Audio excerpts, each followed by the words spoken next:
Today, Derelict Gross is on trial for the murder of his brother, Devious Gross.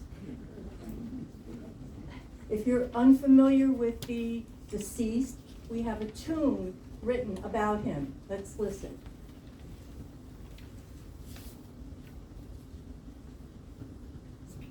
He was devious, Mr. Gross. His heart was made of lead. He was wicked with his boast. He was a vile, hurtful host. Good riddance that you're dead, Mr. Gross.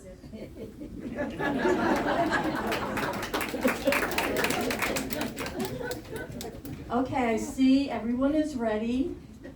All rise. The County of Trace is now in session. The judge, our Honorable Judge, Ivy Krabby, preceding. Oh, 1, 2, 3.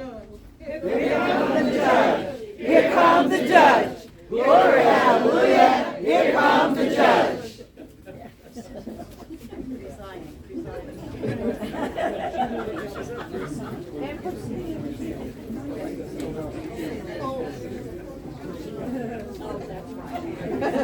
Please be seated. All right, order. Are the attorneys present? Yes, Your Honor. Yes, Your Honor. I'm Cutthroat, prosecuting attorney for the County of Trace. And hereby we charge and will prove the defendant, Derelict Gross, willfully and with malice murdered his brother, Devious Gross. Counsel for the defendant, how does your client plead? Your Honor, Ms. Barracuda, defense attorney for Derelict Gross, we plead not guilty. Mr. Gross, do you agree? Yes, Your Honor. Are both counsels ready to begin opening arguments? We We are. are. Ladies and gentlemen of the jury. So that's you people. The County of Trace will prove beyond a shadow of a doubt that Derelict Gross did lawfully and with malice and full intent viciously murder his generous and caring and considerate brother, Devious Gross. The county will prove that the defendant stuffed him into a Maytag cardboard box and sadistically placed the box near the family Christmas tree. Then the defendant, making sure the body would be discovered, pulled the legs out of the box and was thereby discovered Christmas morning by members of the household.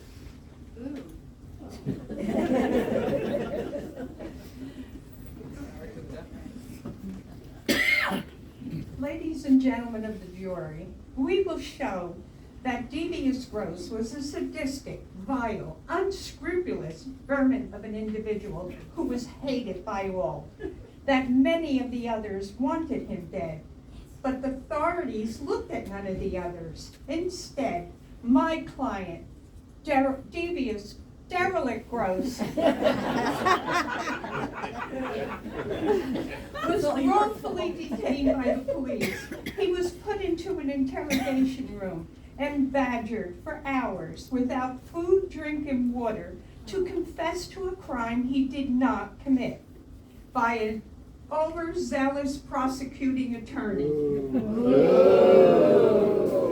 You will hear the testimony of those on the stand and my client that they all hated Devious, but my client did not kill him. But first, a musical message from our client, Flaco Beer. Our sponsor. Oh, I love Flaco, that's the beer for me. Much flavored Flaco is rich in vitamin D. Grandma puts it in her tea for super energy. Flaco gives me iron and moonshine vitamin E. Oh, I love Flaco, that's the beer for me. Flaco, premium beer since 1895, sold at Walmart and all hardware stores. Mr. Cutthroat, please call your first witness. Thank you, Your Honor. And And you look nice and black. Thank you. The prosecution calls Detective Gotcha.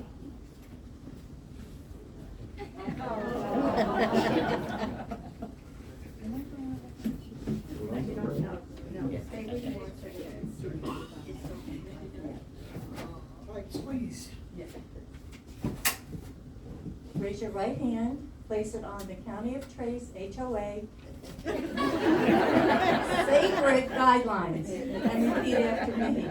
I promise to tell as much of the truth as I remember and fill in the blanks when I can't. I promise to tell the truth as much as I remember and fill in the blanks when I can.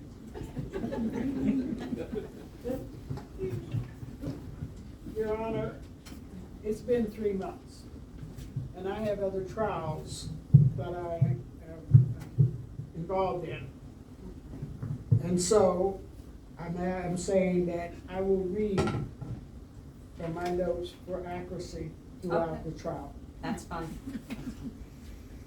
Please state your full name and occupation. Now I've got you. Detective, how long have you been with the Trace Police Department? 28 long years. Oh my, 28 years. Will you please tell us what you saw on the morning of December 25th, Christmas Day? A call came into the station at 8:05 stating a Mr. Devious Gross was found dead in a box with a gift wrap bow attached to it. The box was placed near the family Christmas tree. I arrived at 9:15 a.m. and was told by Sergeant No Mistake, who was the first to arrive on the scene, that the butler, Simply Stylish, found the body on his way to waken Mr. Gross. His screams alerted Miss Prissy Perfect, the housekeeper, and Miss Linda Ledger, the deceased's wife. Detective, how close was the box to the Christmas tree? I object. Who cares how close? It's a box. Why a Christmas tree? Sit down. Mr. Cutthroat, is your reason behind the question you asked, for what form?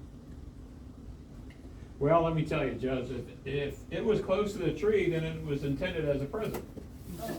You know, a dead body near a tree. But if it was far away, then it was a standalone box.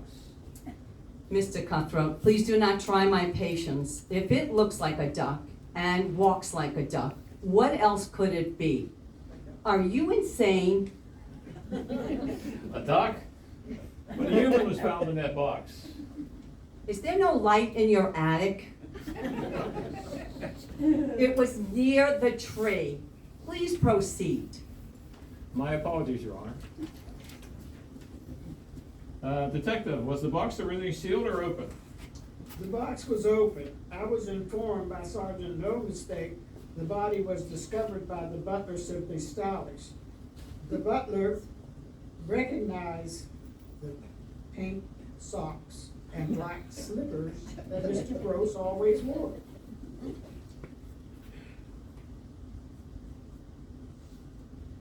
The deceased, so he recognized the deceased quickly, then looked inside the front of the box and saw Mr. Gross's body.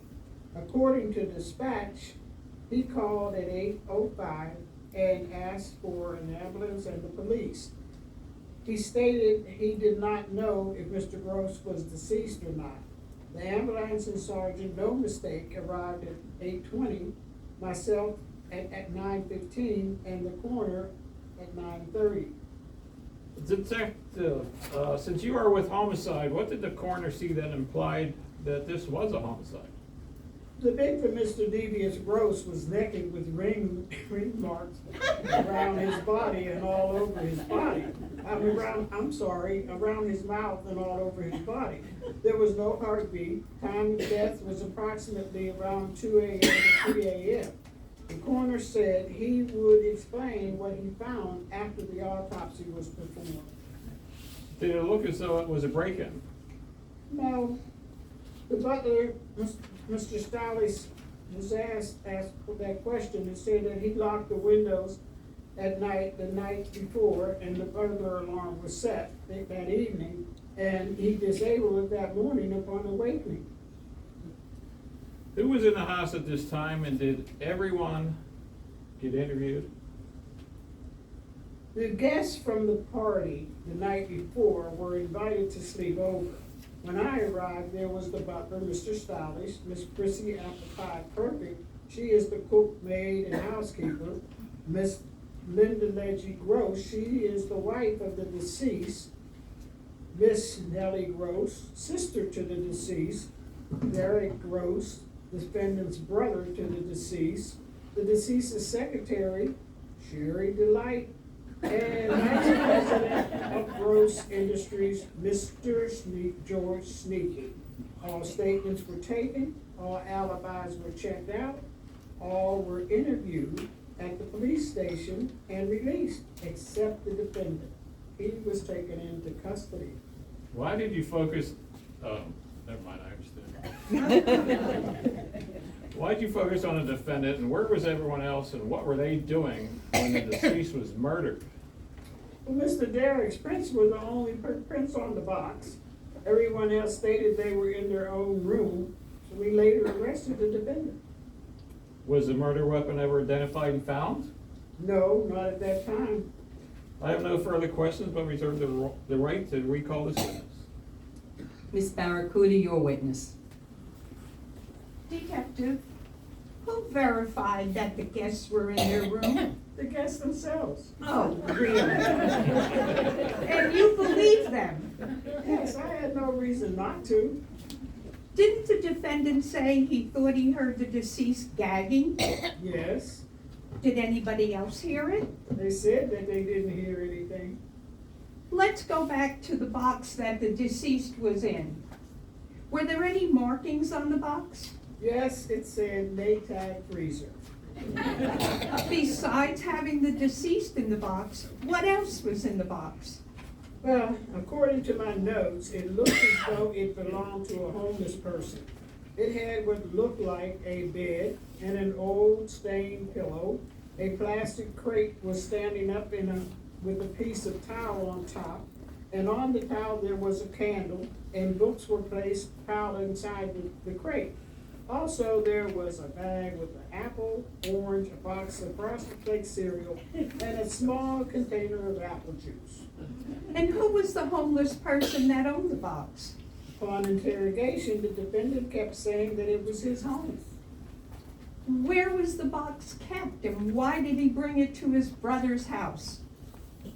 Well, since we did not believe him, that line of questioning was never asked.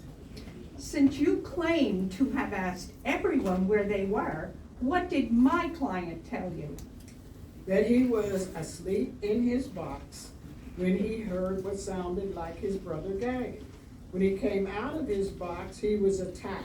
An arm closed around his neck and choked him into unconsciousness. He awoke on a couch in the Carolina room when the police arrived. Did you examine my client to see if there were any markings around his throat? Since your client stated to us that he always, as he did that night, wears a scarf around his throat because when he's living in a parking lot, it's cold. No markings appeared on his neck. Detective, what if I told you that indeed Mr. So-called nice guy bankrupted his brother and blackmailed him into squalor? I object, Your Honor, I object. The defense is telling a story instead of asking a question. She should have her own fairy tale hour. Whose box it is has already been established. Be careful, Miss Barracuda. Or I mean, whose box Your it Honor. is has not been established. Your Honor, I do not allow fantasy in my courtroom. if you allow me to continue, I will tell you why this is relevant. Okay. No grandstanding. Yes, Your Honor, thank you. Here's a photo of the box. At the Walmart Superstore parking lot at the Grand Strand Mall. You will see my client sitting in a chair by the box.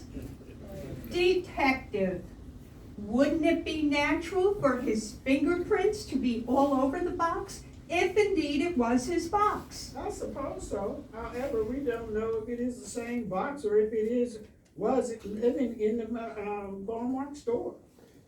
Let me see that. Your Honor, the detective is correct. This does prove it is the same box. Quiet or I'll clear the courtroom. I have power.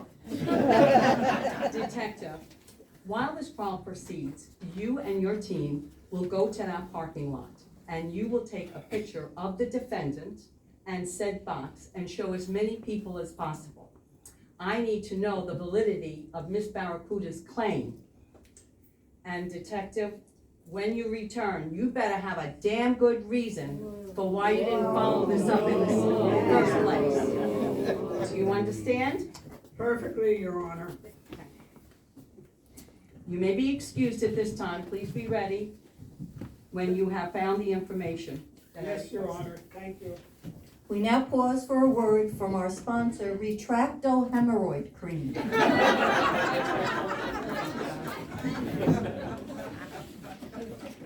I am stuck in the bathroom, 'cause a hemorrhoid stuck on me. I am stuck in the bathroom, 'cause the piles just grow on me. Oh, pain they cause no matter what, in places we can't see. Oh, I'm stuck in the bathroom, 'cause a hemorrhoid stuck on me. Are your hemorrhoids piling up? Then try Retraco Hemorrhoid Cream. Let us turn your piles into smiles.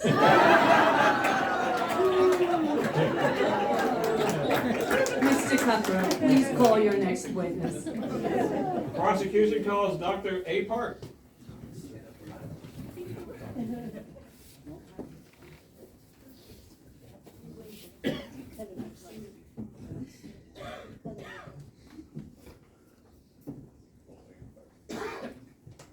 Tight quarters.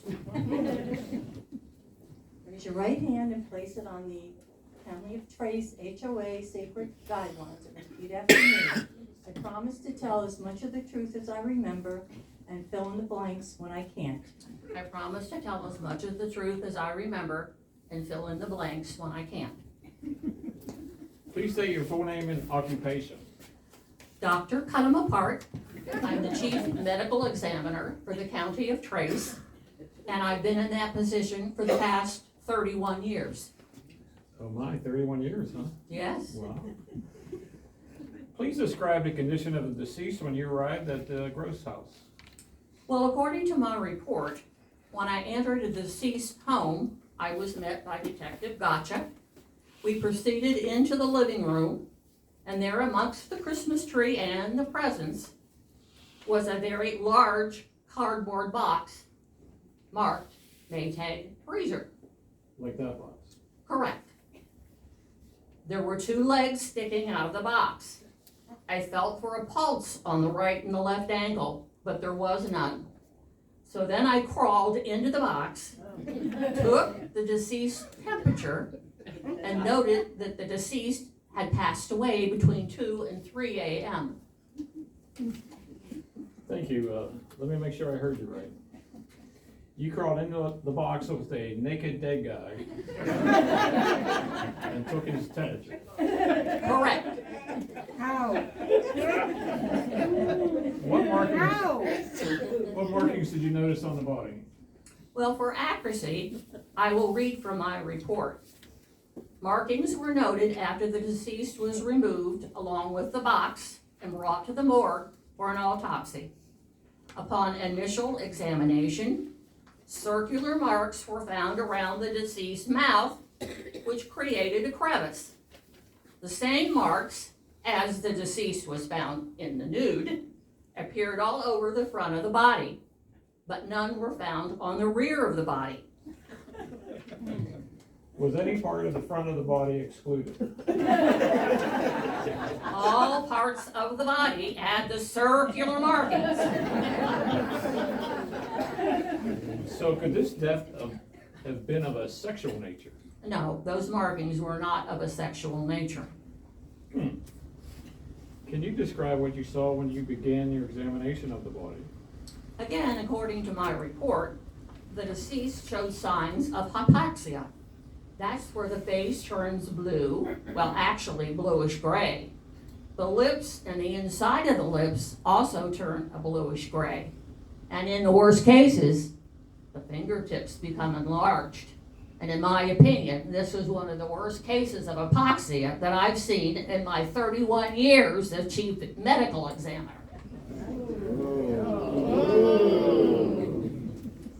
Tell us in simple terms, what did the deceased die from?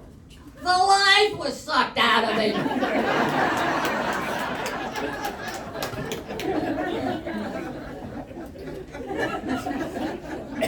Do you think that deceased was murdered with a Campbell soup can? Possibly. And can you describe what type of weapon was used? No, I cannot. Thank you, doctor. Your witness.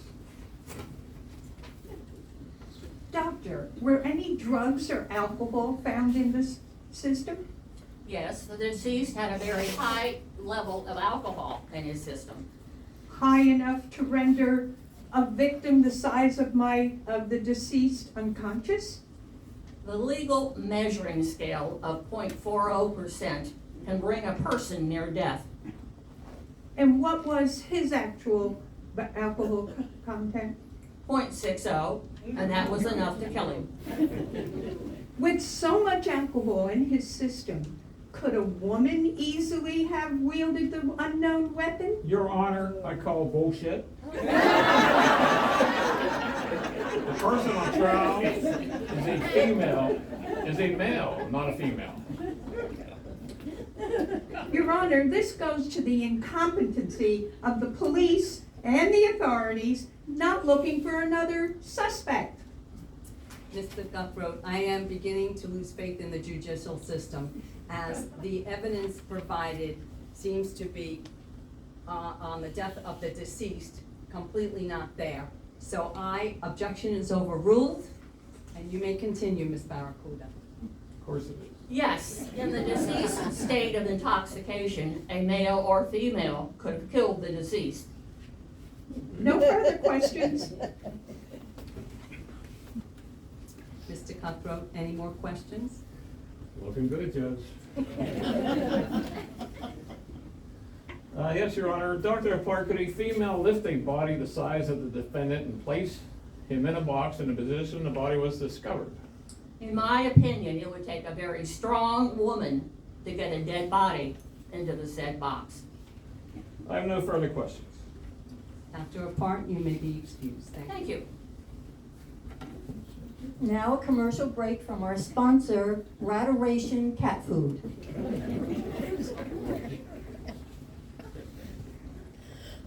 My cat's better than your cat.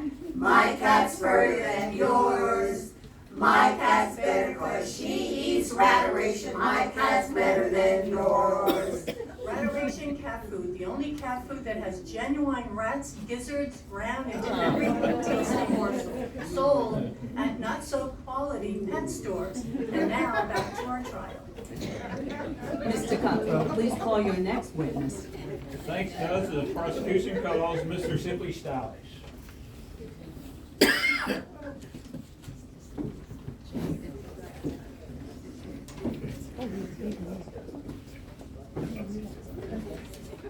Raise your right hand, place it on the County of Trace HOA sacred guidelines and repeat after me. I promise to tell as much of the truth as I remember and fill in the blanks when I can't. I promise to tell as much of the truth as I can remember and fill in the blanks when I can't. State your full name and occupation for the record. Simply Stylish. For the last 20 years, I've been butler to the late Devious Gross. Please The tell most scrupulous human being you ever met. He was a saint, that guy. Please tell the court what you saw on the morning of December 25th. Well, as I did every morning at 8 o'clock, I went from my room to the kitchen to get Mr. Gross's breakfast. As going through the living room, I looked over and it looked like there was something sticking out of the derelict box. So I went over. As I got closer, it was 2 feet sticking out of his box. So I got a little bit closer and sure enough, I noticed Mr. Devious's, black shoes and them damn dreaded pink socks he wore all the time. And, as I got a little closer, I reached down and grabbed his leg. I hollered to him, and there was no answer. I reached down and grabbed his leg, and it was cold. So I called 911 and asked for an ambulance, and they got there pretty quickly, both the ambulance and the medics. Did you recognize the box? Oh, yes. And Well, is that a question or what? Mr. Cutthroat, stop toying with the witness. He answered your question. If you want more information, ask another question and get on with it now. Yeah. yes, Your Honor. Thank you. Mr. Stallish, where did you see the box before, and does the box have an owner who occupies it? Well, the box has the same furnishings as Mr. Derelict Gross, Mr. Devious's brother. His box, as does he, resides at the Walmart department store down at Grand Strand Mall. Is this box a defendant's box? Well, since he was invited to stay for the holidays, he did arrive with the box. If they're one and the same, his fingerprints would be all over the inside and the outside, as it was his cardboard home. That's all for now. I reserve the right to recall this witness at any time between now and New Year's. Your witness, Your Ms. witness. Barracuda. Mr. Stylish, why wasn't Derelict sleeping in one of the guest rooms? Has my client always lived in a box? Well, when I began working for Mr. Devious, his brother was already out of the box, or out of the house. You'd have to ask Mr. Derelict or another family member or one of the other staff where he slept as a child. I wouldn't have a clue. No, I'm asking you. Why wasn't my client in one of the guest rooms? Well, Mr. Devious referred to Derelict as a dirty, filthy, grimy old man and instructed me not to allow him to stay in any of these rooms because he'd have to burn the furniture and get rid of all the sheets and pillowcases and everything. He asked me to tell him to bring his own box if he wanted to stay for the weekend, and I did so. All right, so how many of you are on staff? Well, besides myself, just Miss Prissy Perfect, and she's the maid, cook, and housekeeper. She's also very overworked. And what are your duties? Well, I tend to his clothes, I pick them out, I have them cleaned, I shine his shoes. Well, I recognized him that morning. I drive his cars to have him serviced, I meet all the guests, I bring Mr. Devious his breakfast and his nightly glass of brandy. Brandy. Well, Yep, how brandy. much brandy did he drink at night? 4 ounces, never more, never less. And did he drink liquor during the day? Oh yeah, he enjoys good scotch during the afternoons and evenings. Sometimes he'd even drink it right after breakfast. Do all butlers do as much as you do? I would not have a clue. This is my first experience being a butler. So tell us, what did you do before? I object. What does Mr. Stalley's previous occupation have to do with him discovering the body? It's important to, Your Honor, it's important to my case how he became the butler, servant, and how he knew Devious. Objection is overruled. You may continue, Ms. Barracuda. Thank you, Your Honor. So tell us, what did you do before? Well, for 30 years I owned a Stitch in Time. Very successful, family-owned and well-known tailoring business. Mr. Devious ordered a formal and casual wardrobe from us totaling about $120,000. Not happy with the material chosen for his wardrobe, that he chose himself, by the way, he threatened to let the industry know that stylish designs were not originals but were made in China and Thailand. For his silence, I was to become his butler. I've been serving that despicable human being for 20 years now. It's hard to believe you agreed to this. You must have hated him and wanted him dead. Did you kill him?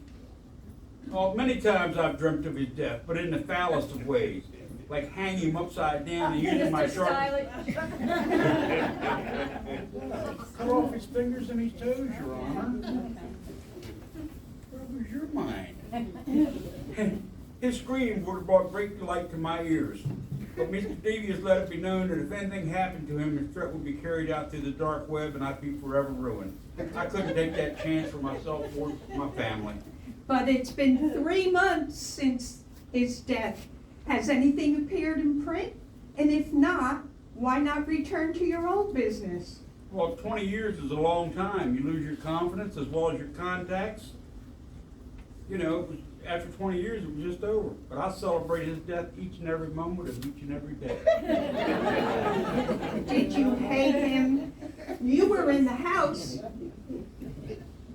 Well, yeah, I was in the house, but I didn't kill him. I wanted to, I just never had the nerve.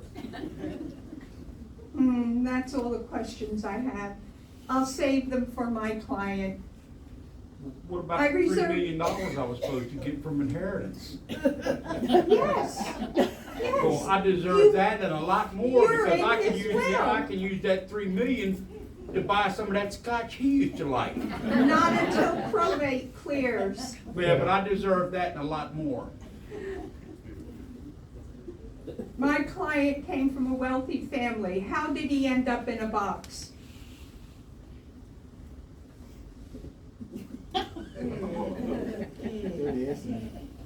That's a question better left for me. I saw I used to see him at the Walmart Supercenter when I'd go down there. I'd take him some food once in a while, and but Mr. Devious would get really upset if he ever knew about it. So we had to keep that a secret. Sometimes I'd even take him some of Miss Prissy's pie. That's all the questions I have for now. By the I way, reserved Mr. them- Derelict told me that his brother took in all his money and kicked him out of the house. That's how he ended up in that box. Well, at least you know. Very well, Ms. Barracuda. Any questions on redirect, Mr. Cutthroat? No, Your Honor. Shake it off. You may step down, Mr. Stiles. This trial is certainly getting more and more interesting. And now a word from our sponsor, Mr. Mean.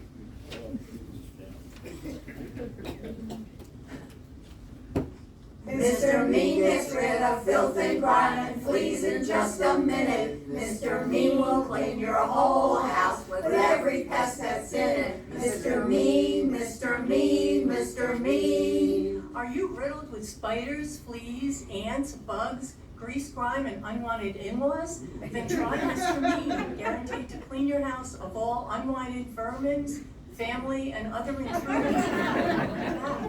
And now back to our trial. Mr. Cutthroat, call your next witness, please. Prosecution calls Ms. Prissy Perfect.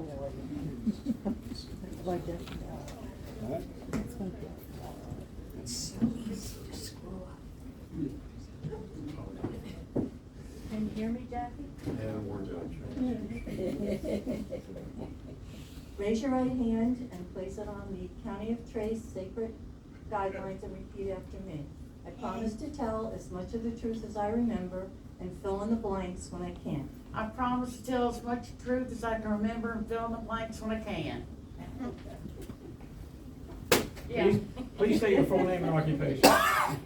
Miss Prissy Apple Perfect, I'm the housekeeper, maid, and cook at the household of Devious Gross. And I'm also the aunt to Devious, Derelict, and Little Nellie Gross. Ms. Perfect, please describe what happened on the morning of December 25th, Christmas Day, year of our Lord, the day before December 26th.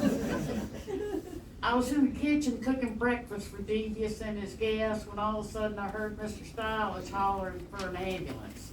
What'd you do next? I quickly went into the living room and I saw Mr. Stiles looking down in the derelict's box. How'd you know that box belonged to the defendant? Well, of course, I've known the derelict all his life, and he lived in that Maytag freezer box at the Grand Strand Mall, and he drug the box in on Christmas Eve. And I heard what the lady detective said, and she was wrong. Of course, his fingerprints would have been all over it. That's enough. Your Honor, the prosecution would like to remark about the detective and fingerprints stricken from the record. Now hold your britches. Did you not ask her how she knew that the box belonged to the defendant? You asked a question, you didn't like the answer, and now you want it stricken from the record? Are you crazy? Yes. I mean, no, Your Honor, I did not ask her to comment about Detective Godser. Wouldn't it have been more prudent to wait until we get the information regarding ownership of the box from the detective herself. The cat is out of the bag. You think that these people are gonna forget it? My answer is no. Just think before you ask. Yes, Your Honor, Miss Perfect, what did you do after you came into the living room? And why was you wearing a tutu? Besides my attire, I came around to the box and I looked in. I was worried something happened before derelict when I realized it was Devious. You don't look upset? Why should I be? He was always so cruel to me and everybody else. He didn't even seem human, and believe me, he deserved what he got. Please, that'll be all, your witness. Ms. Barracuda. Didn't you once have your own business? Yes, I had Miss Prissy Apple Pie Perfection Pastries, and I specialized in apple pie. In fact, the judge used to come by for pie. It was delicious pie, absolutely. She liked a dollop of vanilla ice cream on hers. Absolutely. You know, every time Devious looked at me, it looked like he was planning something evil. He didn't even seem human. Your Honor, I object. The witness is not a psychiatrist, nor a soothsayer, nor a dentist. She is not qualified to give diagnosis of the deceased. I can analyze you. Your Honor, Miss Perfect has known the children since childhood. Of course she has an opinion. Ms. Perfect, do you have any proof? Proof that he was evil, Your Honor? Yes. Well, many instances, but one time he came into my restaurant. He was only about 12 years old. And he came in and he had a big glass jar of live roaches and he scattered them on the floor. And then he pulled out 2 big live rats and scattered them on the floor. My patrons ran out the restaurant screaming. And Devious is smiling the whole time. He goes over and he calls the health department. And when the inspector got there, he shut me down, revoked my license, and yeah, Devious was a real peach. You poor dear, no wonder why you smiled at his death. Yeah. Our testimony stays. Your Honor, are Proceed. you legally allowed to sympathize with a witness? This is my courtroom. Mine, remember? You contradict me again, and I'll have you spending the night in the county jail. Capiche? Yes, ma'am. How's that for sympathy? Ms. Barracuda, please continue. Thank you, Your Honor. Miss Perfect, how did you earn a living after that? Well, it was gonna be tough, but my dear brother, Devious's parents offered me a job in their household as cook, which I gladly accepted. And then as they got on in years, Devious had them put into an Aner nursing home where they eventually got food poisoning and died. It was awful. Tell us, how did you go from cook to all your other duties? Well, Devious threatened to fire me if I didn't take on the additional responsibilities for also maid and housekeeper. And since I wasn't gonna have anywhere to live or any income, I didn't have a rich husband, I accepted just because I felt like I had no choice. I would think you would seriously want him dead after everything he's done for you. Did you kill him? Your Honor, Miss Perfect is not on trial here. Seems many people have reason to want the deceased dead. I'll allow it. Are you hearing anything I say? Miss Perfect, you stand to inherit $3 million. That's Ching, ching. 3 million reasons to want him dead. Did you kill him? No, but if I wouldn't have thrown him in Derelict's box to incriminate Derelict. I'd rather had him thrown off the Spring-Made Pier to the sharks or had him fed to the gators in the Waccamaw River. That scoundrel even brought his mistress to the Christmas Eve party. You want me to feel sorry that he's dead? Not hardly. I didn't do it, but God bless the person who did. One last question. What were the Gross children like growing up? Devious was the oldest, and he was evil since childhood. Derelict was a real mild-mannered boy, always hated by his older brother. And little Nellie, she was always sweet and smart. That's all the questions I have for now. Mr. Cutthroat, any questions on redirect? Is it true that he killed the family cat? Yes. Yes, he did. He was only about 7 years old, and he came in and he was carrying the cat. His throat had been slashed. He was carrying a bloody knife, and he said, "Wow, that felt good." And he threw the dead cat and the knife at my feet. I told his parents, but they never scolded him. In fact, they said they were afraid of him. Is it also true that he cut the cat up in little pieces and made cat chili? Yes, that's probably for another show. Anything else you'd like to know, Mr. Cutthroat? You look a little green around the gills. No, thanks, you're a witness, or whatever. Okay, this is excused. Thank you for coming Thank up. you, Your Honor. I'll be over for pie. Thank you.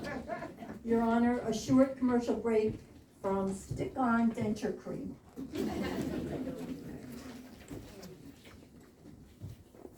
My dentures have a firm grip, it's S-T-I-C-K. My dentures have a real seal, it's O-N-Y-O-U. Oh, I hang out with them every day, and if you ask me why, I say, 'cause stick on you lets me eat my B-O-L-O-G-N-A.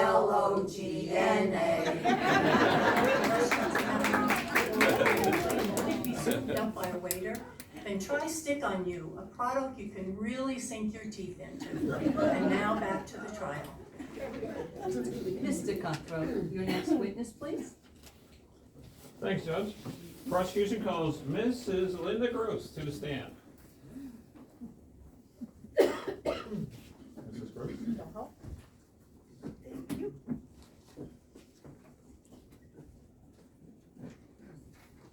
Raise your right hand, place it on the County of Trace HOA sacred guidelines, and repeat after me. I promise to tell the truth as much as I remember and fill in the blanks when I can. I promise to tell as much of the truth as I remember and fill in the blanks when I can. Please state your full name and occupation. My name is Linda Ledger Gross, and I was the former CFO at Gross Industries. How long were you and the deceased married for? 6 years. Happy years? Happy years. You want to hear what that SOB did to me? As a Christmas present, he presented me with divorce papers. He gave me a formal notice and he fired me from my CFO job. And then, worst of all, he cut up all my credit cards. Plus, he brought his slutty mistress to our Christmas party. Happy years? Are you kidding me? Okay, I'm gonna take that as a yes. Your Honor, the prosecution would like to declare Mrs. Gross a hostile witness. It's obvious she hated the deceased and did not divulge this information to the police or even the mailman. I will rule after her testimony. Mrs. Gross, please tell the court what you saw on the morning of December 25th. Okay, so I woke up to Mr. Stylish screaming and yelling, "Call 911." I put on my bathrobe, I hurried downstairs, and there in the living room was Mr. Stylish and Miss Prissy Perfect standing next to that box.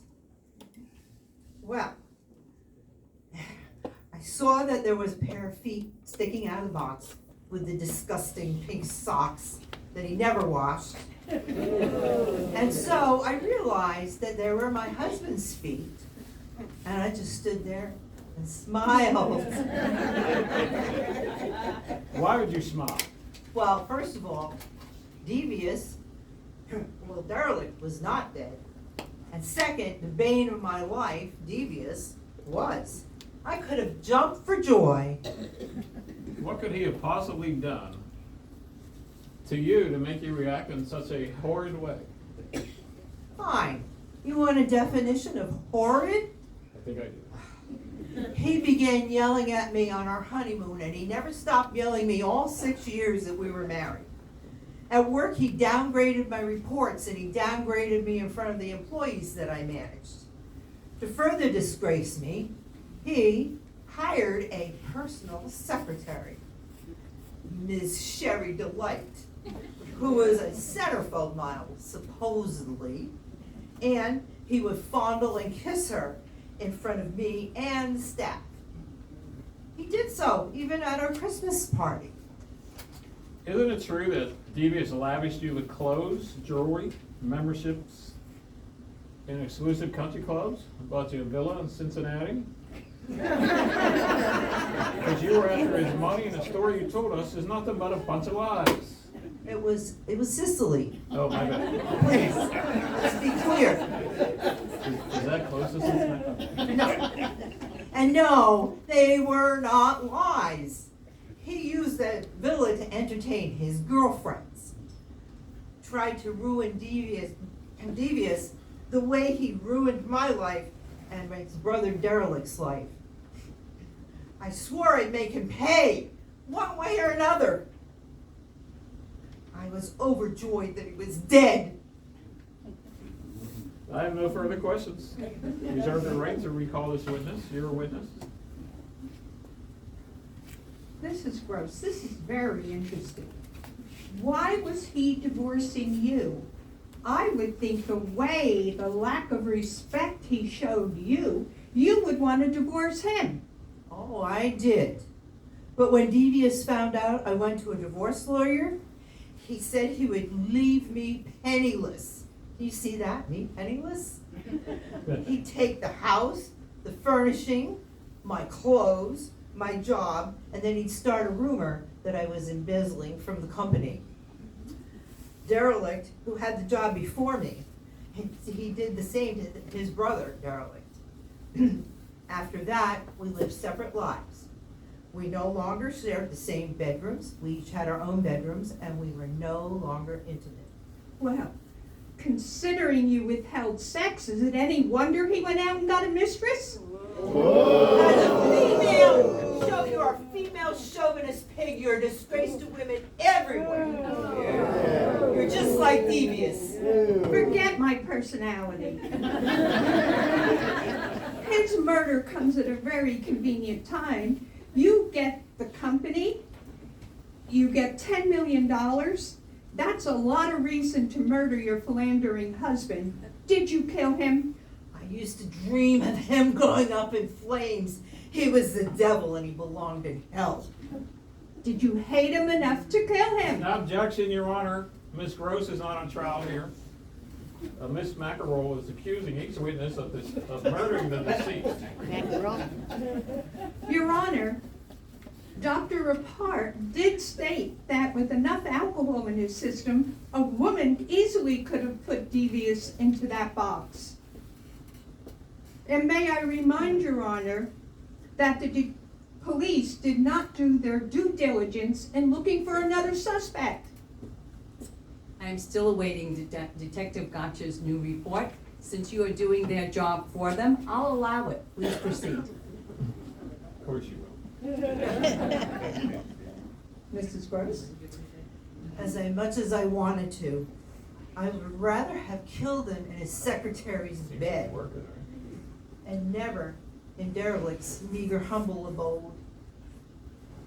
Isn't it true that when you were engaged, Derelict told you he would never marry you?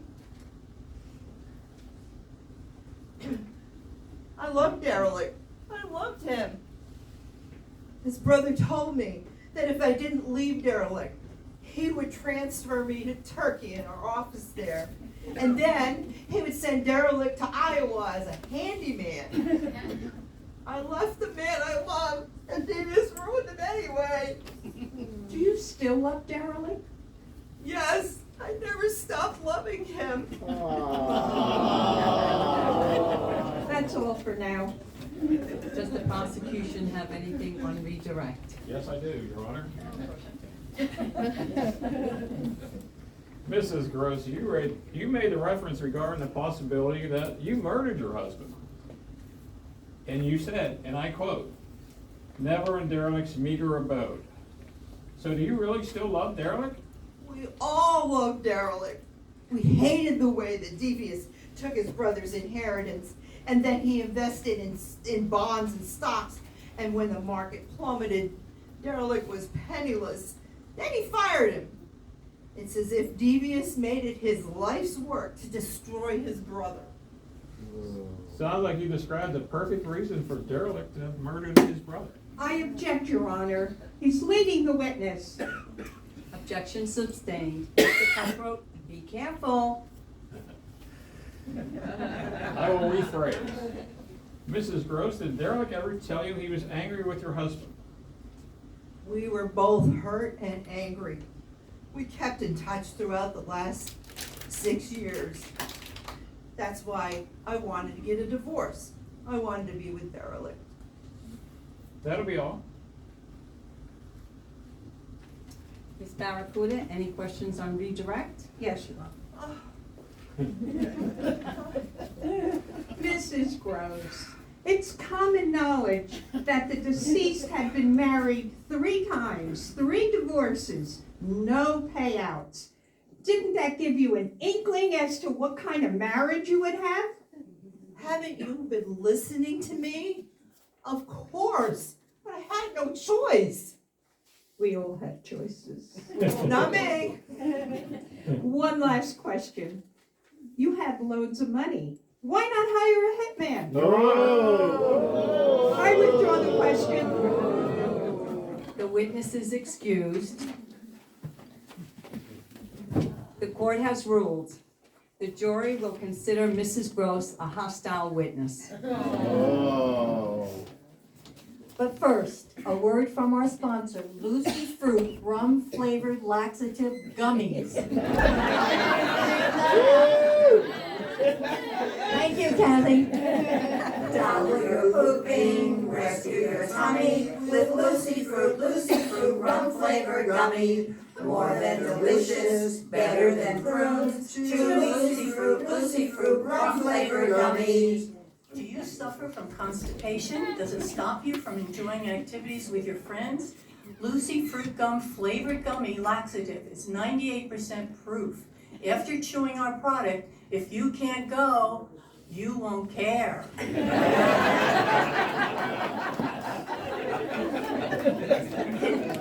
Mr. Cutthroat, call your next witness, please. For my last witness, I'm going to call Miss Flawless Tudor to the stand.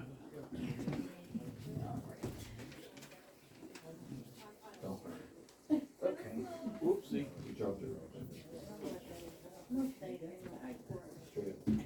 One, two.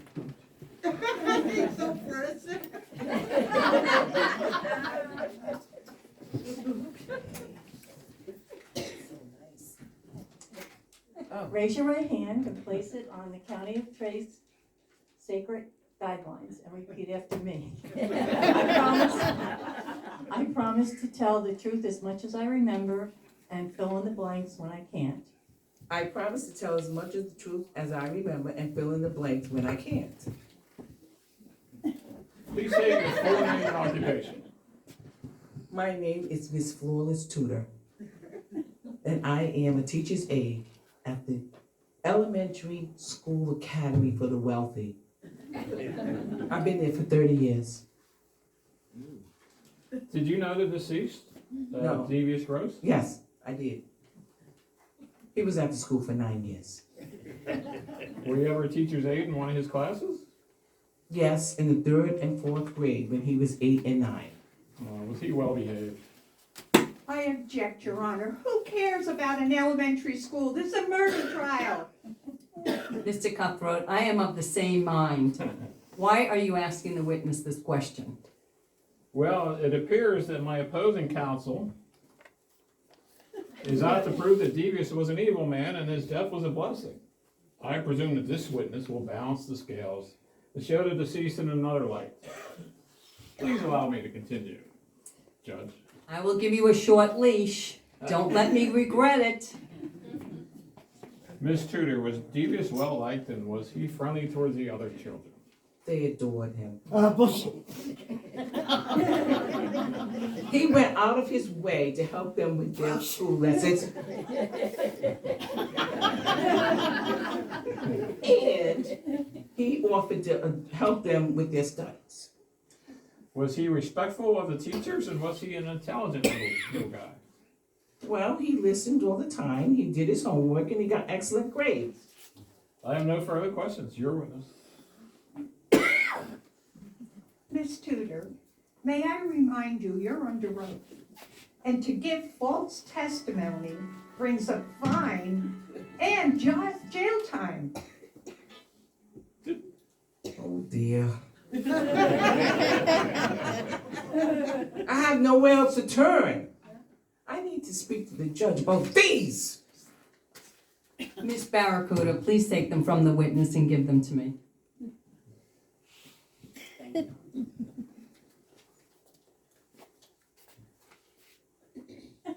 These are parking fines.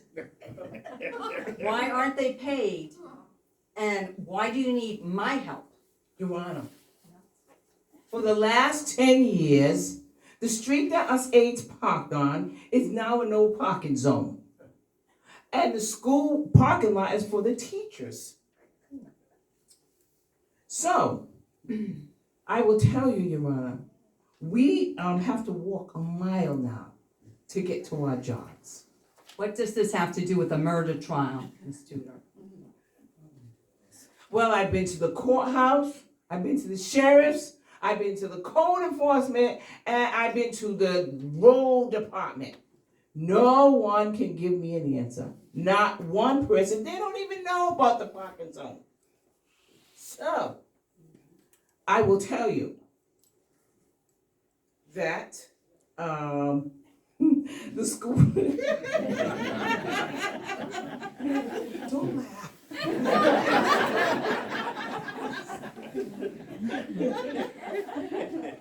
At this point, we are in trouble. Mr. Cutthroat, Was you it an wanna important step up person? here? Yes, ma'am. What do you need? Are you guys? Your line. Are you guys?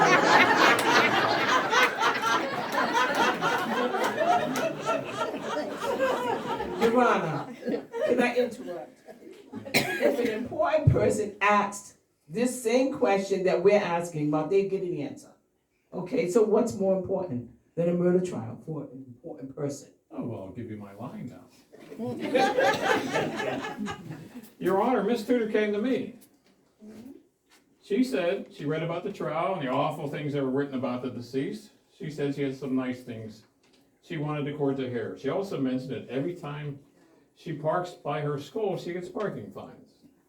She asked if there was anything I could do. And I said, yeah, sure, whatever. This was your way of getting someone to listen to you? You were disrupting my court.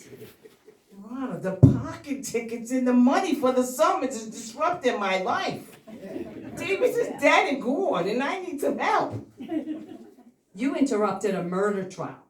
A murderer, Miss Tudor, has to be tried in the legal system. This is what we are doing now. This is how the legal system works. Please don't treat me like Judge Judy. I need the legal system to work for me too. Davis is dead and gone and buried, and I'm here. Aren't I more important than a corpse? Let's see what you can add to this trial. No stretching of the truth. If your answers are relevant to the case, I will see what the legal system can do for you. By the way, if the parking is so bad, why not get a new job? They have the best fried chicken for lunch on Wednesday. Miss Barracuda, please take over the questioning of the witness. Yes, Your Honor. Miss Tudor, who did Devious hang around with at school? And remember, you're still under oath. The other bad boys. What did he and the other bad boys do? Well, they wrote obscene words on the blackboard. They dumped the kids' heads in the toilet and flushed it. They brought dog tread to the classroom and put it on the teacher's chair. And they taunted the principal. They busted the headlights out in his car.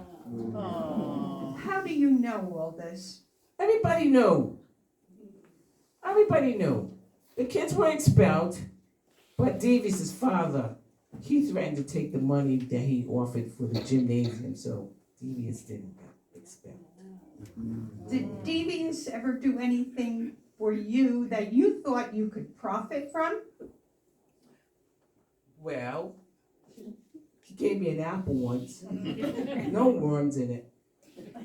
And he also ordered a cab for me during a hurricane when my car was impounded on that road that's no parking zone now. You're wrong. I think I've heard enough. Ms. Tudor, for trying to manipulate this court, I fine you $500. However, although I do understand your frustration, I feel that the district attorney could have offered you some guidance. Therefore, Mr. Cutthroat will pay the $500 fine. Mr. Cutthroat, your office will help with Ms. Tudor in finding out why she and the other aides cannot park in that area. Ms. Tudor, you will immediately pay these fines, or I will jail you. Do you understand? Yes, Your Honor. You're welcome to join me for some fried chicken at lunch on Wednesday. The witness is excused.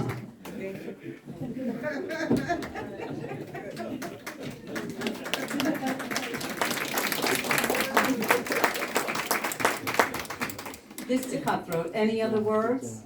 My apologies as well, Your Honor. I'm embarrassed, and rest assured I have been and will be prepared, as I was as a Boy Scout.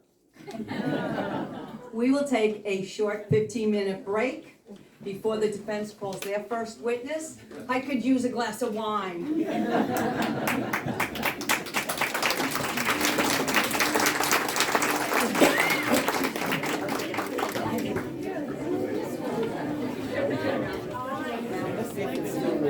Still going here. Yep, it's still going. Wow. Should I shut it off? Now you cut it out. Cut it off right now. Yeah. Okay. Alrighty.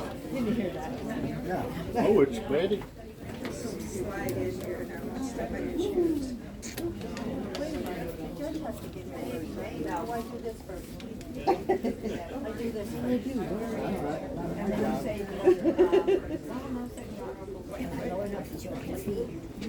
Do you think the district attorney has made a case against derelict Gross? No.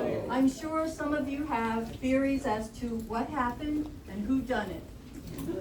But before we hear from the defense attorney and her witnesses, a word from our sponsor, Ache Be Gone.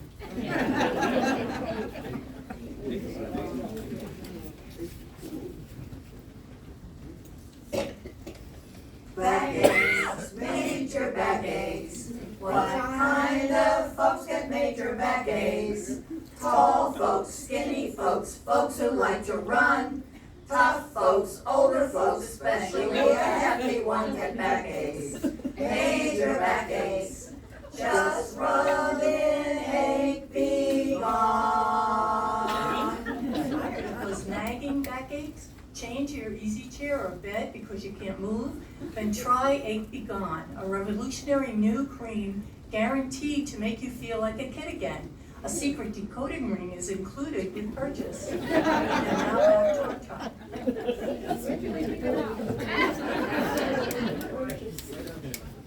All rise. The County of Trace is now in session. The Honorable Judge Ivy Krabby presiding. Here comes the judge! Here comes the judge! Glory, hallelujah! Here comes the judge!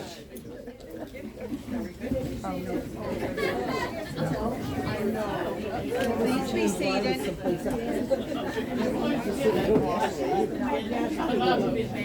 Ms. Barracuda, is the defense ready? Yes, Your Honor.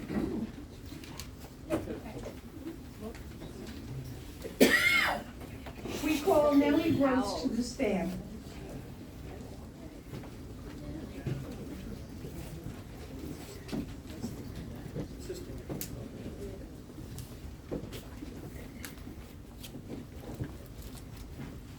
Raise your right hand and place it on the County of Trace HOA guidelines. And repeat after me. I promise to tell the truth as much as I remember and fill in the blanks when I can. I promise to tell as much truth as I remember and fill in the blanks when I can. So say the director. Please state your name and occupation for the record. My name is Nervous Nellie Gross, but most people call me Nellie. And what is your relationship to the deceased? Unfortunately, we were siblings. Why unfortunately? Well, when I was around 8 and 9 years old, he would take me and put a hanky in my mouth, and then he would tie it with another hanky, and then he would take another one and tie my hands up, and then he tied up my feet, and he threw me in the bottom of my closet and turned off the light, and he left me in the dark all night. And then he would let me out in the morning before breakfast, and he told me that if I said anything, he would tear up my homework. Didn't you tell your parents anyway? I did. I went to my mommy, and she said to me, "Oh, boys will be boys."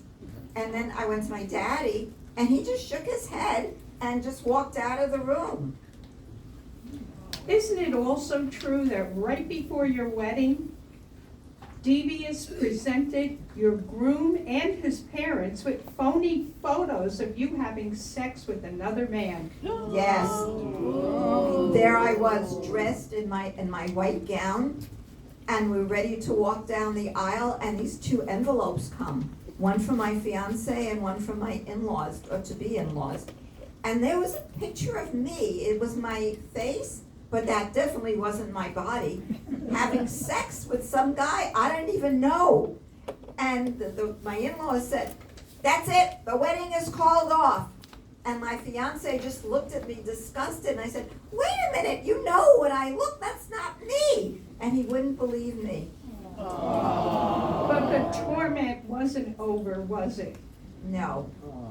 When I got the job at the Waccamaw Women's Academy, where I am for 10 years, he came and he said that he was going to blackmail me. He said that he had a computer geek who completely can wipe out my college degree, my certification to be a teacher, and I wouldn't be able to work in another school unless I paid him $2,000 a week. And now, I find out that he's leaving me $5 million. You think that $5 million is going to mean anything after locking me in a closet and almost ruining me?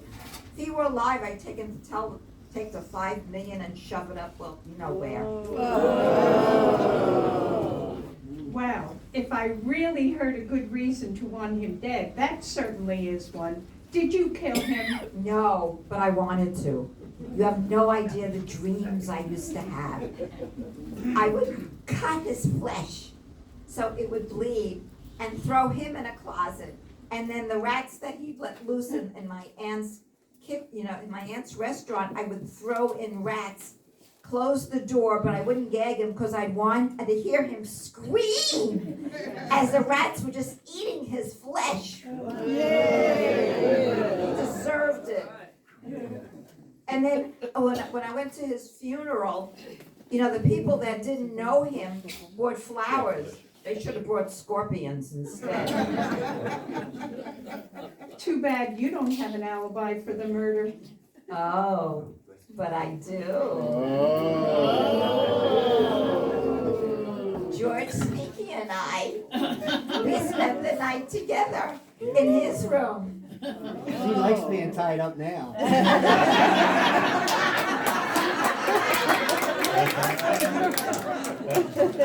Isn't he vice president of the company? Yes, he is. I have great sources, but this comes as a surprise. Did you intentionally? Your Honor, I left my violin at home, so playing Hearts and Flowers is not possible. There's no relevancy. Is the defense starting a Lonely Hearts column? Miss Barracuda, I'm inclined to agree with Mr. Cutthroat Yeah, there you for go. a change. Is there a point to this trivial banter? There is, if I'm allowed to finish. Get there quickly, proceed. Did you intentionally keep this affair quiet? And if so, who were you keeping it quiet from? You know, you ask me all these questions. You hear what a rotten slime ball that Devious was, and you're asking me that? Yeah. Do you realize what would happen if he found out about George and I? He'd destroy us. He'd fire him. He would get me fired from my job. Of course we kept it quiet. Seems to me you both had a good reason to want him dead. Who didn't? You could kill him together. Your Honor, I withdraw the question, and I have no further questions right now. Your witness.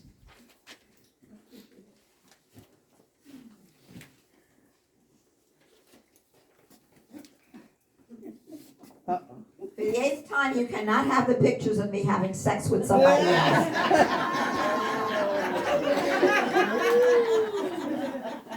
Your Honor, can you have the witness sit down? Oh,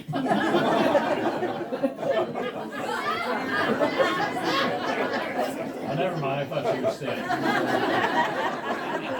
It seems to me there's a lot of sibling rivalry amongst you and your siblings. Do you really want us to believe that you didn't have an affair before your wedding? Yep.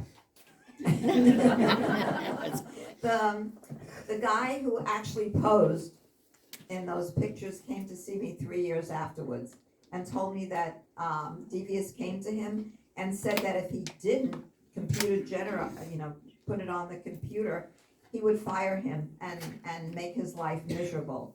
And he kept apologizing. He didn't realize that that was going to happen to me. Well, that's a nice story. Do you think your brother should have died for it? He should have died many, many, many times over. Many! Really surprised he lived this long. But I will tell you that I have never, ever slept so well as I have in these past 3 months. I have no further questions. Does the defense have anything on redirect? Not at this time, Your Honor.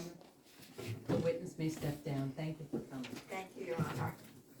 Wow, that was a tough family to grow up in. Before we continue, a word from our sponsor, Pill Be Ready.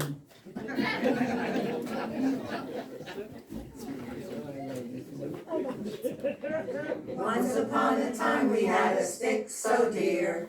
Yeehaw Dipper was his name, you hear. We had a joystick and we used it well, till we couldn't make it handy and it didn't work so well. Doctor says, try to still be ready. Doctor says, really does the trick. Doctor says, use this when she's ready. Doctor says, don't have any other secrets that we love so well.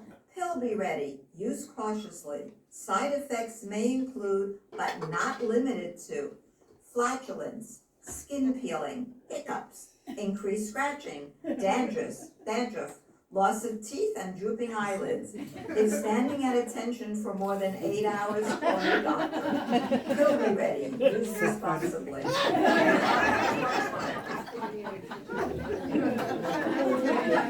Miss Barracuda, please call your next witness. I call Miss Sherry Delight to the stand.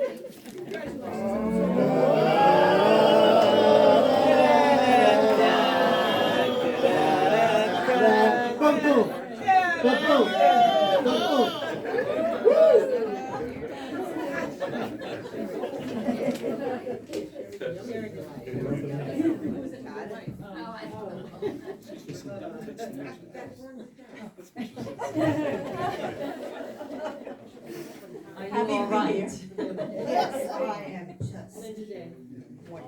Good. Raise your right hand and place it on the County of Trace sacred guidelines. So that was your right hand. And repeat after me. I promise to tell as much of the truth as I remember and fill in the blanks when I can't. I promise to tell as much truth as I can remember and fill in the blanks when I can. Please state your name and occupation for the record. My name is Sherry. I'm a delight. I was the secretary to Devious Gross for the last 3 years. What was your previous occupation prior to being personal secretary to the deceased? Oh, I was a highly paid centerfold model. And what are your qualifications? Well.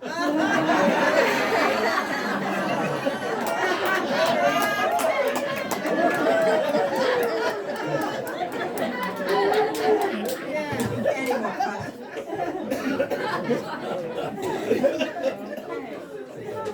Did you have sex with the deceased? Well, it's having sex with a dead guy is kind of like having sex with a married man. So, in my humble opinion, oh no, strike humble, okay. It was a huge undertaking. He was a bit stiff, but no problem. I was on top of things. I had everything well in hand, if you know what I mean. I will have quiet in my courtroom. Your Honor, I object. We're on TV and do not have an R rating. I thought the witness answered the defense attorney's questions. However, Ms. Barracuda, we are all enjoying the responses, but could you possibly rephrase the questions? Certainly, Your Honor. Miss Yummy, I mean Miss Delight. Were you having an affair with Devious Gross? It's okay, sugar. You can call me Yummy. I am Yummy. Yes, well, please answer my question. Were you having an affair with Devious Gross? Well, of course. I was going to be wife number 5. He could do all the groping and nuzzling he wanted. I made him pay. Arm candy is very expensive for any man. And he had money. I love nice things. I demand nice things. So you took advantage of him? Well, yeah, we took advantage of each other. I put out, he paid me. It was an agreeable arrangement. But isn't it true he told you he would never marry you? Oh, come on. They all say that until I take my clothes off. Yeah. It's so much fun. Real? In his will, you stand to inherit $3 million, the penthouse, the car. Yep. Wasn't he worth more to you dead than alive? I already took him for more than all he had. And well, this has been fun, but I'm on the lookout for another sugar daddy. And know anyone you can recommend? No, I have no further questions for this witness. Mr. Cutthroat, Yes, you want to redirect? sure. You can Oh, call me this is Daddy. gonna be good. You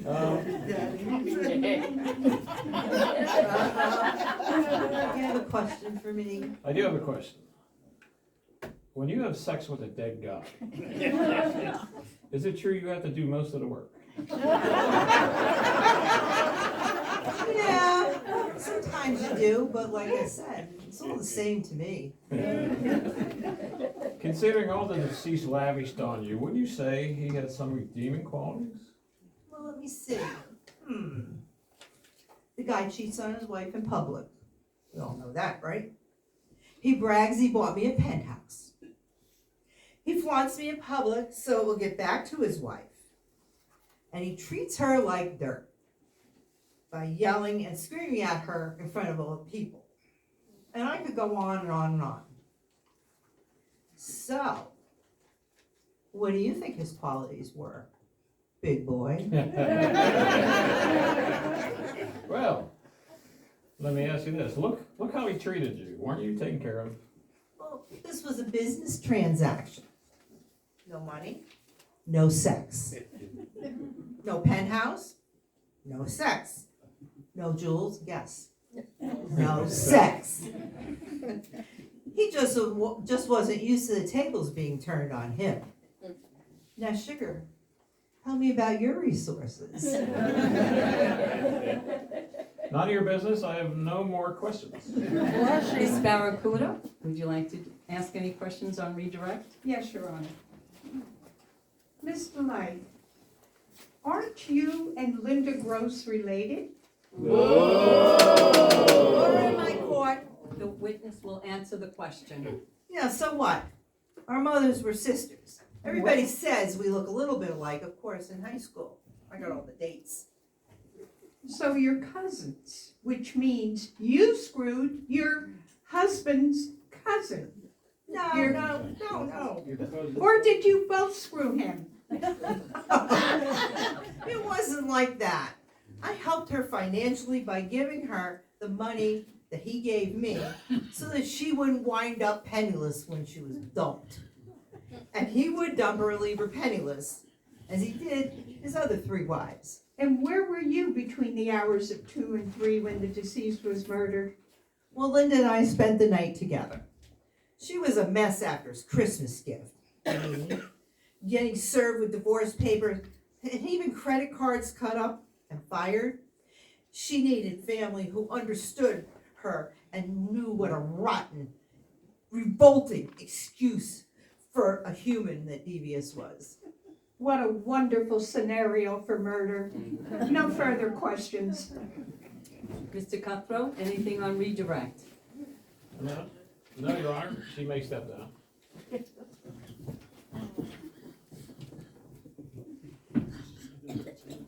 Centerfold ball, huh? That was a twist I didn't see coming. You know what? After I win this trial, I'll give you a call. Hey, All right. we may be divorced, but we have 3 children.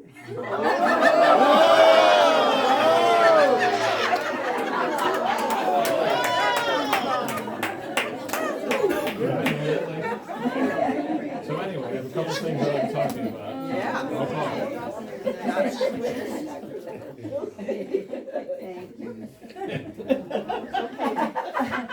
Back to the show. That was a twist I didn't see coming, which leads us to our next commercial, Depends.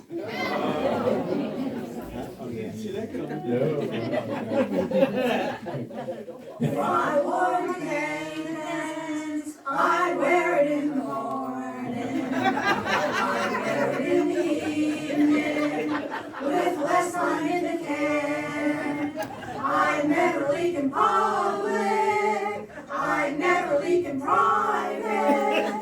I'd cram around my love between my dryness and my calmness. All over this land.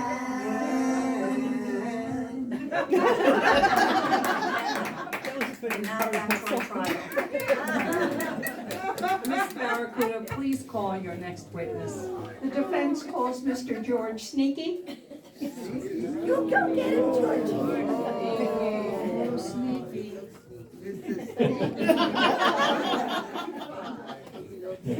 Georgie! Hi. Raise your right hand and place it on the County of Trace. You know, yeah. Guidelines, and repeat after me. I promise to tell as much of the truth as I remember and fill in the blanks when I can. I promise to tell as much truth as I can remember and fill in the blanks when I can. Please state your name and occupation for the record. My name is George Very Sneaky, I'm Vice President of Gross Industries and have been for the past 8 years. Before that, I was in accounting and technical support for the same company for 10 years. Isn't Gross Industries highly involved with up-to-date technology, A&I production, research and development? Yes, that's correct.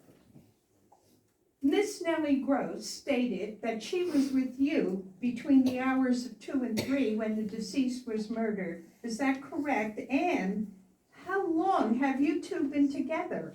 Well, we've been together about 4 years, and we came together much. Oh yeah, we were together that night, and after the party, she snuck up to my room, and we were there till the next day till we heard all the commotion, Christmas morning. Didn't you meet 8 years ago when she was engaged to another man? And being so fluent with computers, didn't Devious get you to, and What the? you conspired with Devious to alter those pictures of her having sex with another man so you could have her for yourself. Oh my God, you sick, twisted piece of humanity, you. How dare you spew lies like that? It's people like you that give lawyers a bad name. Your Honor, I also object. Yeah, I object. I object too, Your Honor. Yeah, I also object. But I object first. Defense is mudslinging and battering this poor witness. Miss Barracuda Fish has gone too far.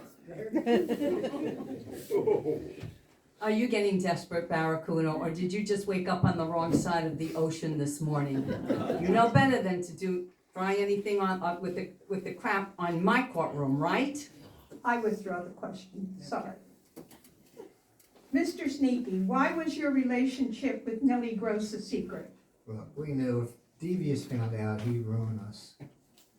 Nellie told me all these horrific stories, things that he did to her as a child and as a young adult. And look what he did right before the wedding. Oh my God, who does that? Yeah, we both decided it was best to keep it a secret. If you're such an honorable and upstanding man, why did you take out $10 million insurance policy? Why? Why? Because I couldn't afford a $20 million policy, that's why. Considering what a wretched, blackmailing prick he was, we decided we knew somehow, someday somebody would kill him. Perhaps you and Nellie plotted to kill him together. He was in your way of a happily ever after. Wait. Did you think about killing him? Yeah, every day. Not a day goes by we didn't think about killing him. But did we? No, but I'd like to applaud the person who did. And if you ever catch him, I'd like to pay his attorney fees too. And as for the $10 million, that'll give Nellie and I the lifestyle that we deserve, as you put it, our happily ever after. I have no further questions. Your witness. Mr. Sneaky, did you know Derelict Gross? Wait a second, did I? Yeah, of course I did. He was the CFO of Gross Industries when I started at the firm. Did he ever speak badly about his brother Devious? Say that again? Did he ever speak badly about his Did the brother? deceased ever speak badly about him? No. But when he was alive, yeah, he never did. He was. I don't write this stuff. We all wish he had the kahunas to stand up to his brother, but he was a gentleman. He would do it in private. Oh. So non-public. Did he fight back in private? Did he hit him, abuse him, and maybe kill him? Your Honor, I object. He's leading the witness. He's going on a fishing expedition. Your Honor, I'll allow it. Objection overruled. Okay. The witness may answer. You know, you have one little hair right over there. She was supposed to check that.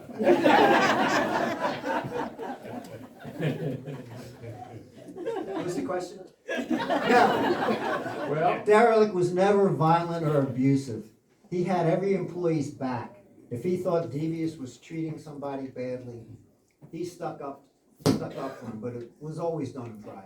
Oh, well, if it were done in private, then how'd you know? Well, look, most of us worked in cubicles, but if you were fortunate enough to have an office, because he was a cheap bastard, he didn't do anything, the walls were paper thin, and you could hear every word that was being said, especially when the doors were open. Thanks, Sneak. I have no further questions. Ms. Barracuda, any questions on redirect? No, Your Honor. The witness may be excused, thank you. You help get down? And now, a word from our sponsor, Grippy Glue.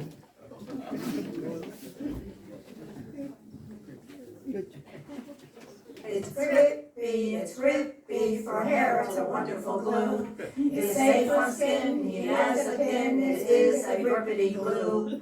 A deal, a seal, feels like oatmeal, and everyone wants the grippy. It's grippy, for hair it's a wonderful glue.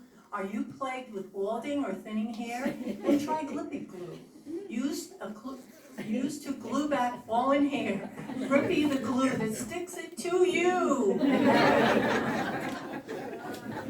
Ms. Barracuda, your next witness. Your Honor, I see Detective Gotcha, and you sent her over to the Walmart Superstore parking lot to show that picture to as many people as possible and That's right. to report back to you with her discovery. Can we call her back to the stand? Sure. Detective Gotcha, please come to the stand. Remember, you are still under oath.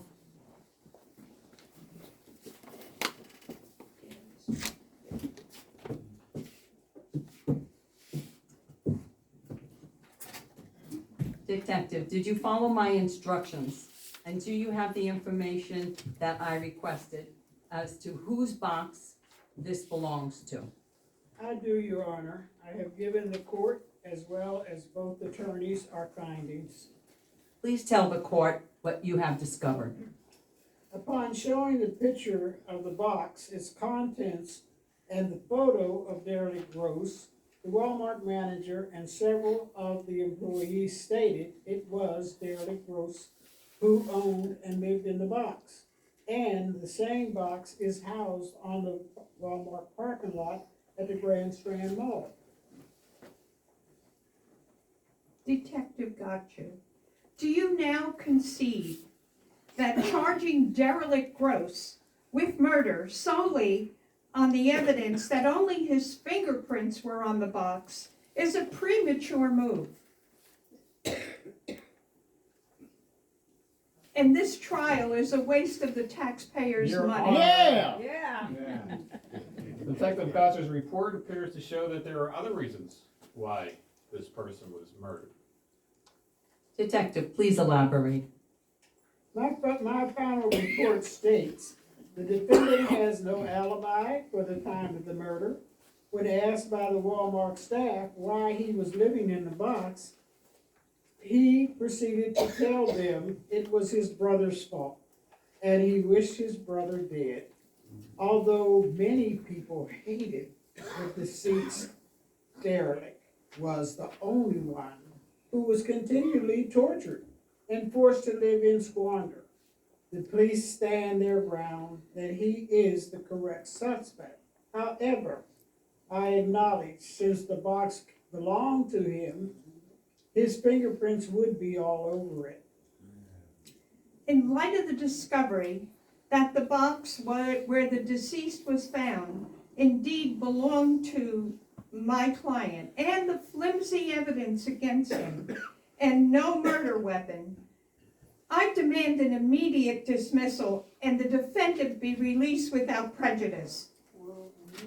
Both attorneys can argue their cases at closing arguments, and the jury can decide the fate of the defendant.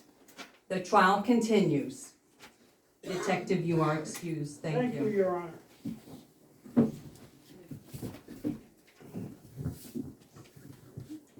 Our sponsor will hold its commercial break until after the defendant's testimony.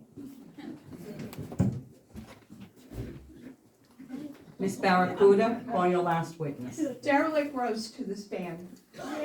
Yay!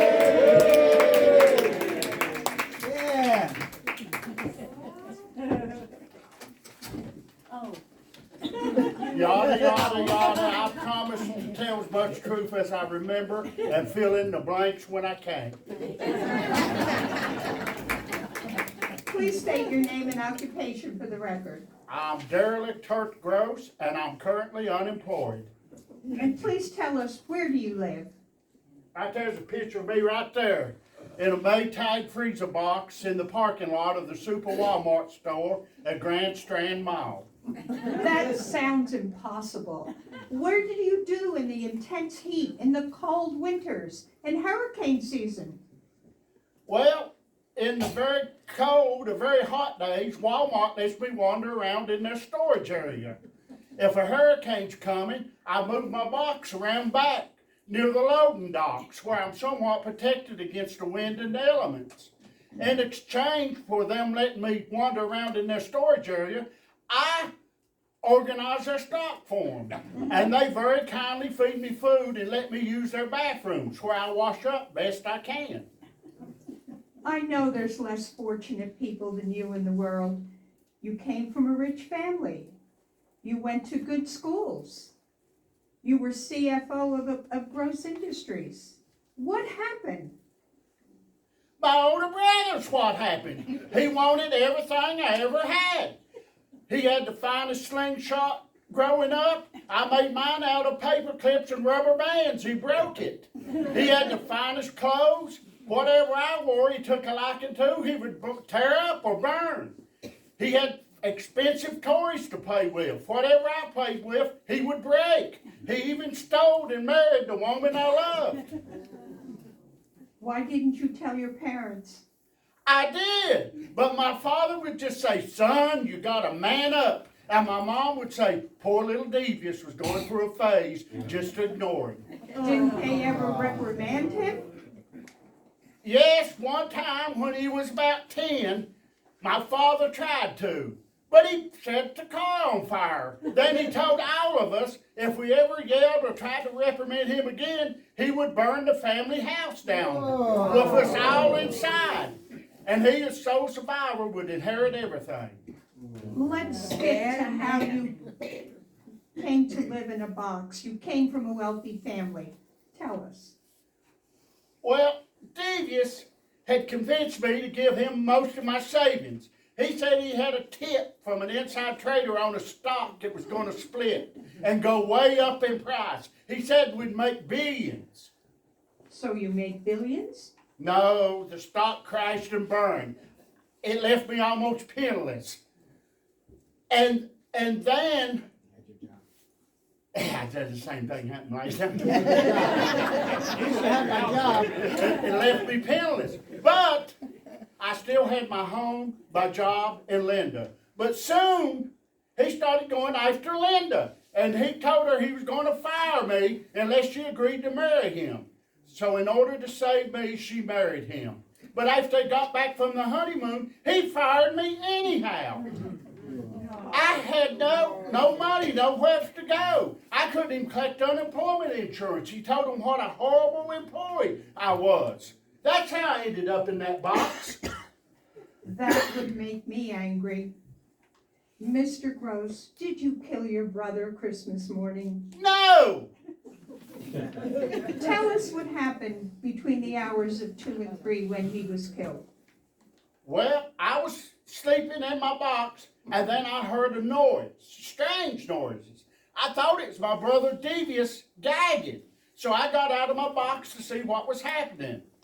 Then somebody grabbed me from behind. An arm went around my neck, a very powerful arm. Soon I was choked into unconsciousness. When I awoke, I heard all the noises going on in the living room. I went in to see what was happening, and Devious was dead in my box. My box. How many Maytag boxes can there be? Didn't you tell this to the police? Yes, but they just kept laughing at me. They said my fingerprints were all over the box, but I told them that was my box. But they didn't believe me and hauled me off to jail.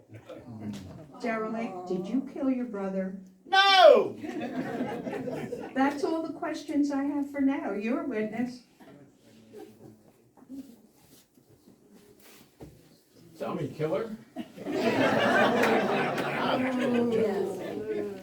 Mr. Cutthroat. If your brother hated you so much, how'd you wind up as CFO at Gross Industries?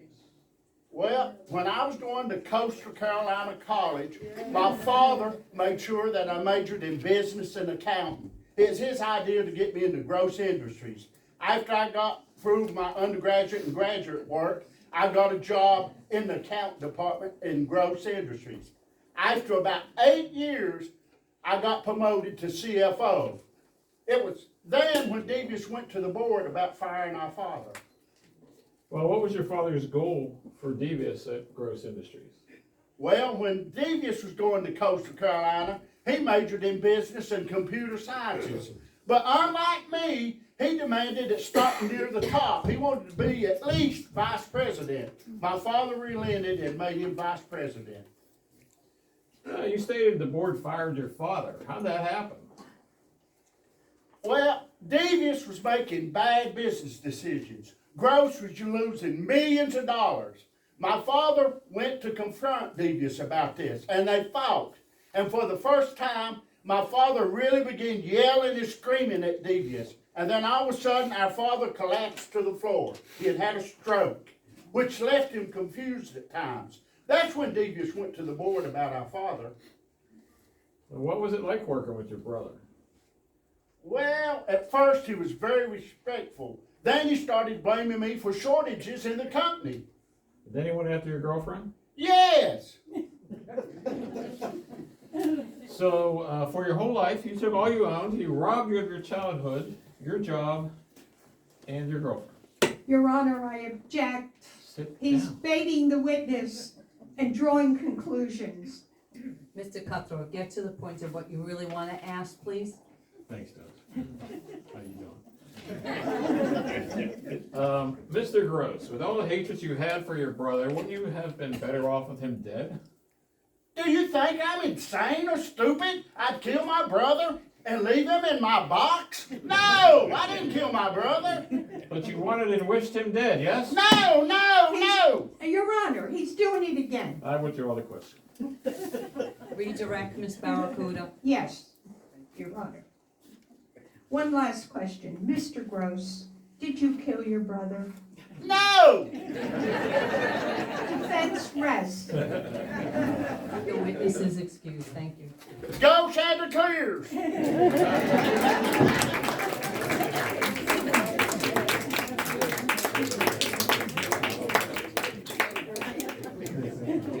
Okay, we're getting to the end.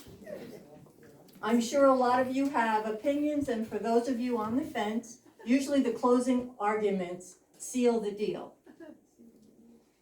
Now for a very last commercial, Rigo Pitless Prunes.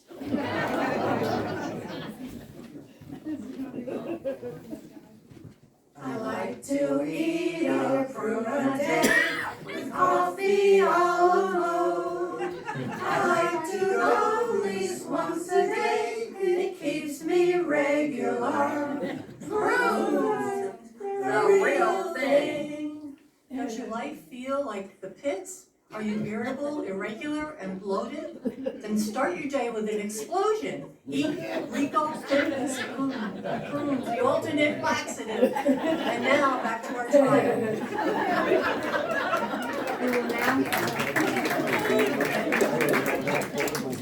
We will now hear summations from both counsels. Is the prosecution ready? Yes, I think I am, Judge. Thank you. Ladies and gentlemen of the jury. Better than you, obviously.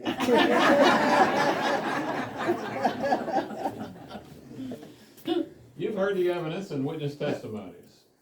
Was Devious Gross a nice man? No. His character's not on trial. Whether a person is good or not, beloved or hated, do they deserve to be murdered? Yes.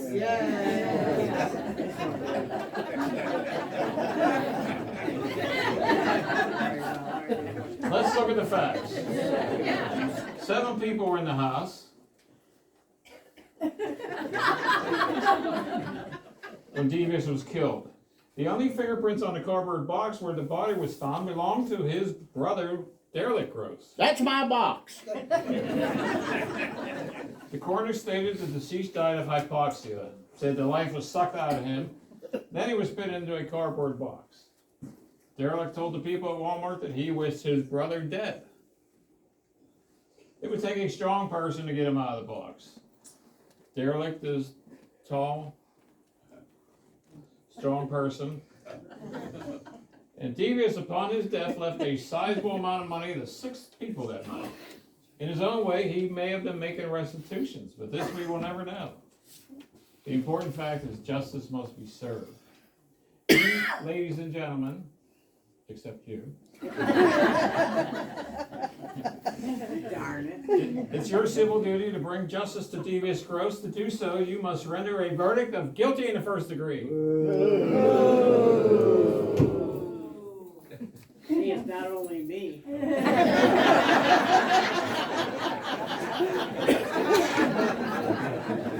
Is the defense ready? Yes, Your Honor. Ladies and gentlemen of the jury, who among you has not been touched by the brutality, viciousness, callousness, inhumaneness of the deceased Devious Gross? With each statement from the witnesses, you heard how they all dreamed of killing Devious. Let's look at some of the facts. The deceased's alcohol level was so high, moving him would not be difficult. A strong man or woman could have put him in the box. The police determined it was not an outside job since the burglar alarm was set each evening. Mr. Stylish. What? Devious ruined his reputation, his trade, his business. He forced him to be his butler and servant. He has no alibi for that night except to say he was sleeping. And he knew how much brandy Devious liked to drink. He could have killed him and put him in the box. Miss Perfect, housekeeper, maid, cook, she lost her business. Her license to operate was taken away after Devious brought in the roaches and the rats. She was employed by his parents, but when they passed, Devious kept her on, but continuously tormented her to fire her. She had no place to go. She has no alibi. She could have killed him and put him in the box. Linda Gross, wife, was and still is in love with Derelict. Devious threatened to ruin his brother if she didn't marry him. She did. He ruined his brother anyway. Nice guy. Linda was with her cousin, Sherry Delight. Both Sherry and Linda have lots to gain. The penthouse, the condo, the business, money. 2 women could have killed him and put him in the box. Nellie Gross, tortured by her brother for years. He ruined her wedding with those phony pictures. Upon seeing the pictures, it was called off. Nellie Gross was a teacher in a prestigious school, but Devious blackmailed her for $2,000 a week, threatening to falsify her credentials and get her fired. Her only alibi during the murder was she was with George Sneaky. They both hated him. They could have killed him and put him in the box. George Sneaky, badgered and bullied by Devious for years. He was in love with Nellie Gross, but they had to keep their relationship a secret, or he would ruin Nellie and fire George. He took out a $10 million insurance policy. He could have killed him and put him in a box. Any one of these witnesses could have killed him and put him in the box. Did the authorities look at any of them? No. Instead, my client, the unfortunate brother of the deceased, was arrested and charged with the murder. They did not do their due diligence. This is a clear case of Miz Justice. And where's the murder weapon? This is all circumstantial. There's no basis. My client was railroaded because he lived in a box. Ladies and gentlemen of the jury, you've heard the testimony of all the witnesses. You must find my client not guilty. There must not be a shred of reasonable doubt in your mind to find Derelict Gross not guilty.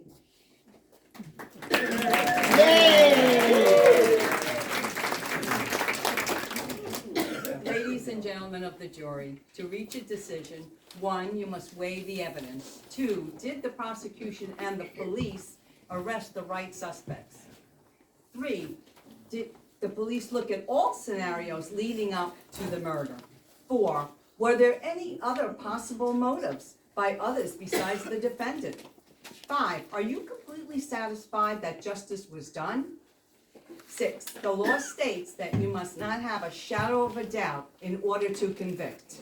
7, should you need to go over any of the testimony to decide the fate of the accused, a transcript will be available. Normally, you would all be taken to a jury room now to decide the fate of the accused. However, since this is a time-delayed play, you have 30 seconds to decide. So if you think the defendant is guilty, please hold up the back of your program with the red strip.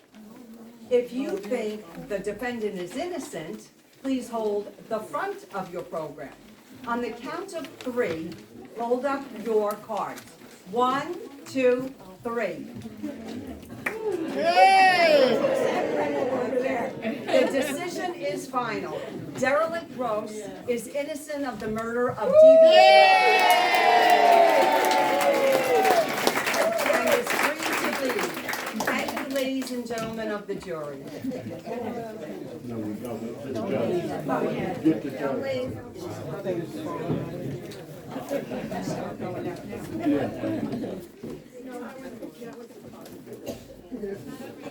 We murdered that wretch of a human being. No more blackmail. We're free.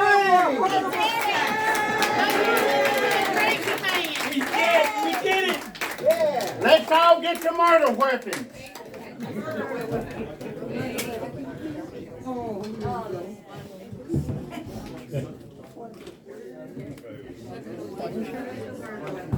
Toilet plunger. We give him dead.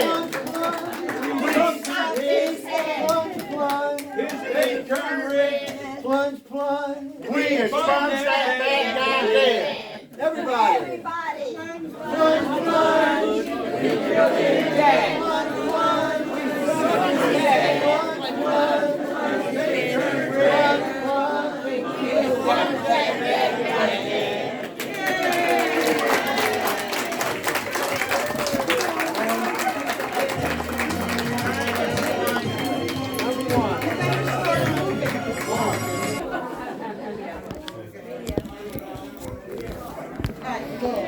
I was so sick of that stuff. I was talking to the guys, they don't get to see one another.